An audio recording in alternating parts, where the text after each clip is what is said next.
This pot smells delicious, and it's the base for our ultimate beef stew. Beef stew. Now, we're talking about beef stew. Beef stew.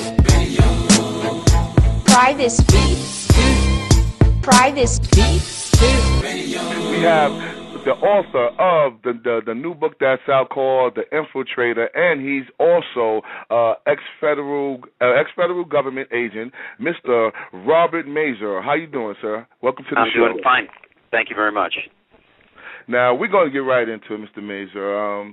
I want to ask you, how did you start, as a federal agent, FBI agent? Well, it was totally by accident. It was the early 1970s. I was in college. It was bad economic times like it is now, and I needed to get a job. I needed to work on weekends, and I needed to work a little bit during the week in order to pay the bills. So I went to the jobs board, and I saw this advertisement for a position as a co-op student with what was called the Intelligence Division of the IRS. I had no idea what that was, and so I found out that these were the guys who were that helped put Al Capone behind, or really were responsible for putting Al Capone behind bars. They're the accountants who worked with the FBI and other agencies to do the forensic accounting work that put the big, complicated white-collar cases together. And so I started working with them, and after a period of time, I transferred to other agencies and ultimately to the Drug Enforcement Administration, where I did a lot of my undercover work. Now, how did you manage to stay undercover for 5 years without anybody, finding out? And I know that's a risky business. How did you manage to do that? Yeah, it's a very long process. First, I went through training. I had to go through an undercover school, 2 schools actually, where they vet you and make sure that at least they try to make sure that you're going to be capable of handling the mental and physical stress that's going to go along with living a double life. I mean, I walked away from my real life and walked into another and lived it 24/7. But after I got through the schools, I had about a year and a half to put together a sophisticated front. And in this particular case, it needed to be a believable money launderer. And when you do long-term undercover, you don't want to go too far outside of what your roots are all about. I'm an Italian-American from New York, and so that's what the identity was going to be. I had experience in accounting and from banking, and so I needed to have that incorporated in there. And with the help of about a half dozen informants and concerned citizens, I emerged about a year and a half into putting the front together as an active member of a series of businesses. It was an investment company in Florida, a mortgage business in Florida, air charter service with a private jet that ran from Florida to the Bahamas, and a jewelry chain with about 70 locations on the East Coast, and even a brokerage firm with a seat on the New York Stock Exchange. So that, coupled with the endorsement of 2 guys associated with one of the five crime families in New York, that was pretty much my bona fides. I put my gun and my badge away, and I used my false identity as my protection. I spent 2 years then climbing the ladder of the Medellin Cartel and working my way up ultimately to some of the people who were direct reports to Pablo Escobar, his consigliere, a lawyer out of Medellin, Colombia, who everybody thought was and the public thought he was a professor at the university and a practicing lawyer, and he dealt with the legislature, but he was actually a planner of global money laundering schemes. And this is the kind of guy who would sit on a committee that would decide who would live and die on a given day. So those were the kind of people that I ultimately dealt with. I also became a conduit for them to the international banks and businesses, corrupt ones that are involved in laundering hundreds of billions of dollars a year that come from the drug trade. And so I wound up infiltrating what was then the 7th largest privately held bank in the world, a bank called Bank of Credit and Commerce International, had branches in 72 countries, more than 15,000 employees, and their board included a considerable number of people who were in the market of taking in as many deposits, no matter how much blood or dirt was on the money, and they knowingly took drug proceeds in, and so through the undercover work, not only did we wind up putting about 100 drug dealers and money launderers away, we wound up seizing about 3,200 pounds of coke, about $100 million in cash and assets, about $500 million in fines, and took down the bank and put it out of business, and put a lot of the bank officers behind bars. So you had to live a life like, you lived a life not like any average, agent. You had to live like a trillionaire or a billionaire's life. How was that? How did you not get caught up in that and to keep focus on, your case?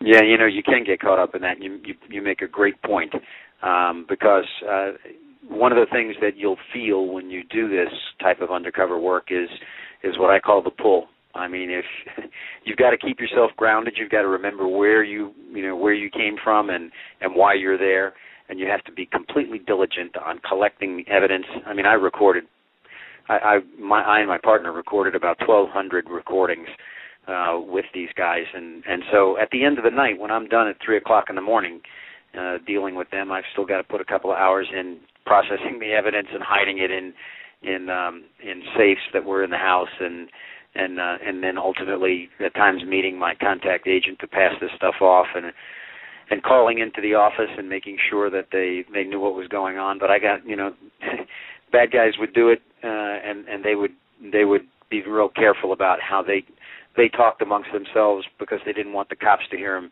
on the phones. I would be in the exact opposite. I didn't want the guys that I was working with to know that I was calling the cops. So you're really doing the same kind of thing, just a little bit of a twist of who you're trying to hide your tracks from. And the good thing about this operation was, I did live a very high lifestyle, but it didn't cost the taxpayers one dime. We're authorized to use the profits from the undercover operation to defray the costs. So the costs were all paid from the profits of dealing with the people who ultimately we put in jail. But I had access to a private jet, and I drove a Mercedes and a Rolls Royce, and partied at a lot of different clubs in Miami and New York and London and Paris, and I flew all over the world. But that's the way those people live, and that's the way those operations are carried out. These are people who, they're not like what Hollywood paints them on the movies. I mean, they're not Scarface. These are people who speak 3 and 4 languages. They're very well educated, doctors, lawyers, corporate execs. They're the people in the shadows that pull all the strings that make the Scarfaces of the world do what they do. So did you now when you bring down these people, you do a 5-year investigation, you have to play undercover and become friends with these guys. Do you ever have any feelings with anybody at the end of an investigation? Well, and I try to address this in the book. I'm not really capable of being able to not like a guy and act like I like a guy. If we're going to become friends, there's a part of me that truly does make that bond with them, and you've got to do that. You've got to kind of almost fake yourself out into playing that role and becoming that concerned friend. I mean, these are people that, and it's really some people don't realize the wear and tear and the pain that it creates for the operative like me. In some instances, I knew these people's family. Their families weren't involved in this stuff. I knew the kids. I knew the moms. I was a friend. I was somebody they turned to when times were bad. We had a month left before the undercover operation was over, and one of the traffickers who kind of took me under his wing had given me so much information. I knew precisely where a shipment of more than a ton of coke was coming into the New York area, and I passed that information on. The feds set up on it, followed it into a warehouse in Chelsea in downtown Manhattan, and took it off with that guy.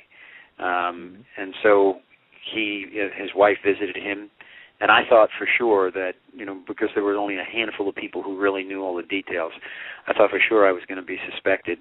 And after about 3 or 4 days, she called me and said that his name was Roberto.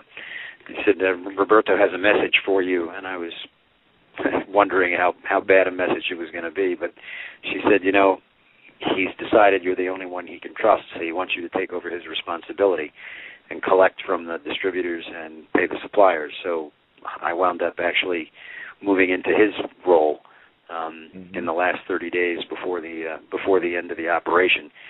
And yeah, there definitely, when it all went down, I had to do a lot of soul searching because I had committed some of the same crimes that these guys had committed, and I'm going to be a hero in the eyes of some.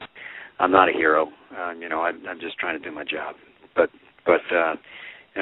in another way, these guys are going to go to prison for a good part of their lives, and I did the same thing they did. But I had to in order to be able to collect that evidence. And in the operation that is in the book, which is about the first half of my undercover life, that operation was ended with we try to figure out how we're going to get people from Pakistan and from Colombia and from the UK and France and all over the U.S. into one spot so we can make the arrests. And what we ultimately decided was that they appeared to like me and another of the undercover agents so much that we just staged a fake wedding. And we rented the whole deal at a country club, just like it was really going to happen. Big tent for 250 people, flew them all in, and they all came with their gifts. And the night before there was supposed to be a bachelor party, and each guy got into a limo with other people he thought were family and friends who were there for the wedding, and they in fact became the arrest teams for those guys. And wow. and each were taken off in their own limos, and about a half an hour later they were all arrested. And even when they were arrested, they didn't believe it. One of the guys said, I've been to a bachelor party like this before where the women dress up like cops, and so or the women.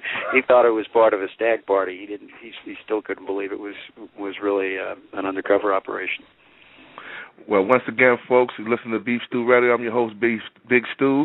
We're talking to Robert Mazur, the author of The Infiltrator, and he's got this story is real deep. Now, I got to ask you this next question is probably like a two-part question. It's I want to know how many times your life came under fire, and how did that affect your family life? How did it affect your home, your wife, your kids, with all this pressure? Yeah. There were some close calls. Actually, not long after I really started to meet some of the heavy guys, I was in the lobby of the Helmsley Palace in Manhattan, and the main bad guy, or the main distributor, I was with him, and his bodyguard was outside in the car packing heat, and as we're in the lobby waiting for one of the other undercover agents to come to the lobby, I heard somebody yell out my name from the other side of the lobby, and I looked up. Well, I had worked undercover before this. I'd been into, I'd played the role of an accountant with it, the money guy, keeping the records in a Coke organization, and we took down an attorney and an accountant who were money launderers and a whole international marijuana organization that they were laundering money for. But one of the accountant who had been prosecuted was a guy who cooperated, and we did everything we could to get him a lesser sentence. He wound up getting 5 years, and that was light compared to what he would have otherwise faced. And I looked up, and lo and behold, it was him. He had gotten out of jail and was now back in, trying to, I guess, work. And I turned to the Columbia next to me, and I just said, "Oh, gee, an old friend, just wait here. I'll be right back."